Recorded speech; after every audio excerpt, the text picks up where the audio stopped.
How's it going, Jets fans? My name is Alex. Apologies for my different background today, but still talking about training camp day 4 and what this team has accomplished today. Some really good takeaways, specifically regarding wide receiver Garrett Wilson, who had a tremendous day. Joe Flacco stood out as that backup quarterback, of course, behind Zach Wilson, who is going to be speaking to the media with Robert Saleh in just a few minutes, actually.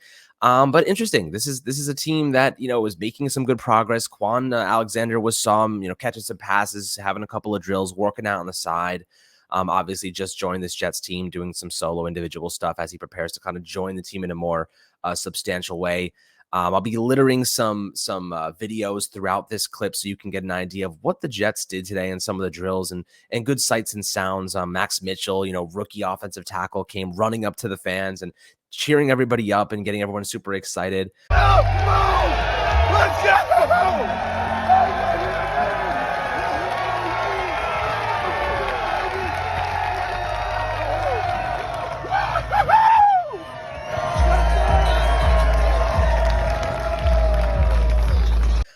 It's pretty cool. So I think, this is a team that has a lot of energy around it. The positivity is definitely contagious. I know I'm excited to see exactly what they're going to put together come the regular season. But let's talk about Garrett Wilson, who's had some really nice plays today, made a really nice impact, had a phenomenal diving catch across the middle. From a pass from Zach Wilson. And then right after that, had a really nice, impressive catch from Joe Flacco. Then he had a catch and run that was really great. He's stealing the show early on. And to give you some idea of what Garrett Wilson is bringing to this team, 6 foot, 184 pounds, had over 1,000 passing yards, receiving yards rather, last year with 12 touchdowns, significantly doubling his touchdown total from 2020. Played in 595 total offensive snaps, 107 in the slot. So we can go between the slot and outside, has unbelievable body control. That's one of his biggest positives. He can adjust to just about anything, a big catch radius, has stop, start, and change of direction abilities are special. He's bouncy in and out of breaks. Innate feels a ball carrier weapon after the catch. He's going to have some trouble, in press coverage as a rookie. Long cornerbacks like Sauce Gardner, coincidentally, kind of give him a little bit of trouble. So that battle is one I would love to see in training camp, just iron sharpens iron mentality.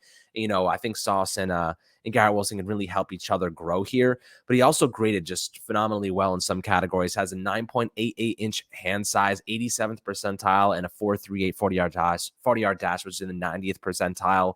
I think he'll put on a little bit more mass. He's a little bit above average in broad jump and vertical jump. Just that strength, that physicality is an area that he'll have to a little bit, improve a little bit on, but I don't think it's necessary for his style of play. He's extremely elusive, has unbelievable ball skills and body control, and is a great, phenomenal route runner. He can do a lot of stuff after the catch, and I think that Mike LaFleur in this offense really does a good job of getting the ball into the playmakers' hands and kind of letting them work and do a lot of the heavy lifting for them. So he's very creative, and I think they're going to really install the next level of this offense.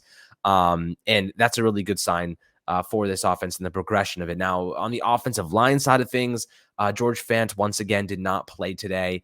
Chuma Edoga had been filling in for him, and today was Conor Mcdermott, and Carl Lawson just completely beat the living crap out of Conor Mcdermott. So obviously the depth there is definitely a little bit of a concern. We've discussed Riley Reef, a couple of different options the Jets could consider to bring in as depth and really help. Morgan Moses was a great supplement last year when Mekhi Becton went down. But they will have their starters, but if anything were to happen to them, there definitely is concern there.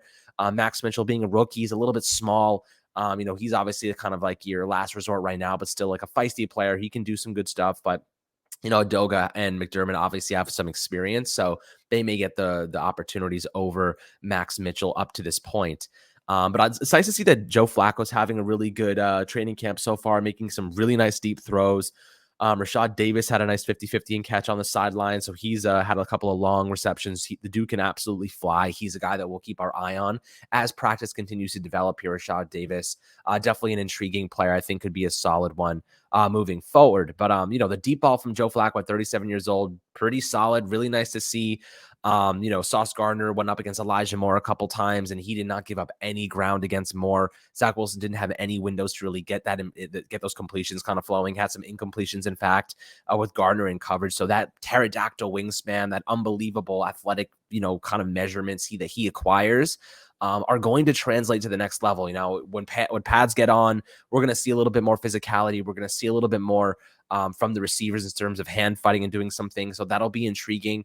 Obviously, more of a pass rush element to the game. So putting quarterbacks under a little bit of pressure, which has shaken Zach Wilson in the past, as we saw last year. But I think the offensive line is going to be significantly better. Now, the fans were chanting Breece Hall's name all practice long, really giving him some love every time he touched the football. He's a guy that definitely is going to make a significant impact as that kind of workhorse running back paired with Michael Carter. I liken them to kind of a Jonathan Taylor, Nyheim Hines combination, which I think could go a long way towards kind of mitigating fatigue at the running back position, which is, in my opinion, an important factor. You look at teams like Tennessee, they were absolutely crushing. Then you have Derrick Henry get injured, and suddenly you're not looking so good. They fell off significantly. So having that 1-2 punch, or at least a guy that, either of them could be the workhorse, supplementing snaps, keeping them healthy, taking that physical toll off the body is, in my opinion, a really big benefit. And, they didn't overinvest in the running back position. Michael Carter, a mid-round pick, 4th rounder. And then you have, of course, Breece Hall is that 2nd-round pick this year. So, definitely some decent draft capital invested. But the Jets had just so much draft capital to spend. They had to get some good players. And obviously they went out and did that. Denzel Mims, dropped the catchable ball today. He's been having a good practice, but, that little down, wouldn't look too much into it.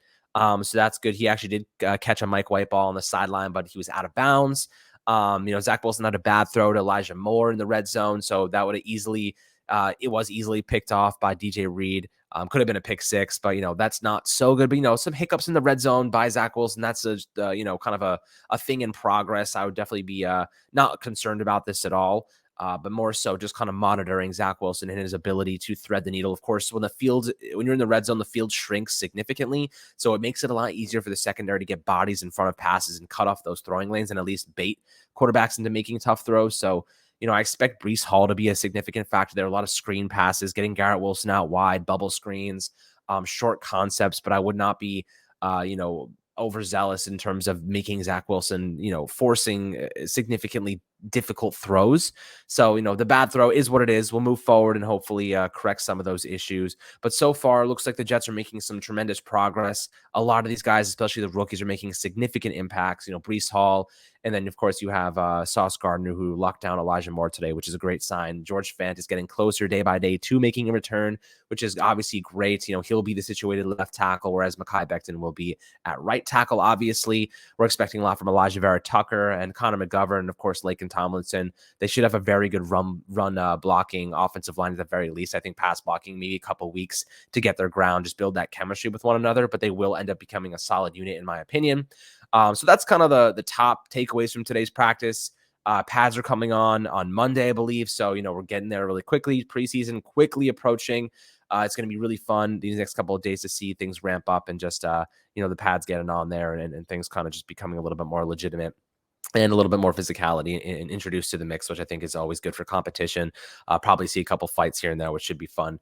But guys, I hope you enjoyed this episode of Fireside Jets. Main takeaways from today's practice, obviously clips scattered throughout this video. Make sure to like and subscribe as always, and I'll catch you guys on the next episode.